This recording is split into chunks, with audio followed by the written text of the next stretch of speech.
শনিবার থেকেই শুরু হচ্ছে আইপিএলের উত্তেজনা। প্রথম ম্যাচেই মুখোমুখি হচ্ছে বিরাট কোহলির বেঙ্গালুরু এবং ঈশান কিশনের হায়দ্রাবাদ।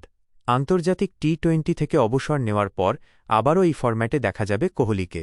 ম্যাচের আগে কোচ অ্যান্ডি ফ্লাওয়ার সাফ জানিয়ে দিয়েছেন, কোহলি মাঠে নামার জন্য পুরো প্রস্তুত এবং সাফল্যের জন্য মুখিয়ে আছেন।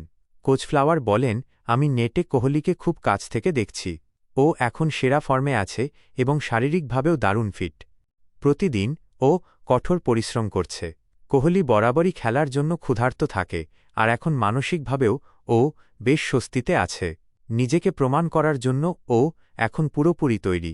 দেশের হয়ে গত জানুয়ারিতে শেষবার খেলেছিলেন কোহলি। প্রায় 2 মাস পর আবার মাঠে নামছেন তিনি। তবে এই বিরতি নিয়ে মোটেও চিন্তিত নন কোচ। তিনি শচীন তেন্ডুলকরের উদাহরণ টেনে বলেন, সেরা ক্রিকেটাররা প্র্যাকটিস আর ম্যাচকে একই চোখে দেখে। শচীনও তাই করতেন, কোহলিও তাই। কোচ হিসেবে ওর ব্যাটিং দেখাটা একটা আলাদা তৃপ্তি।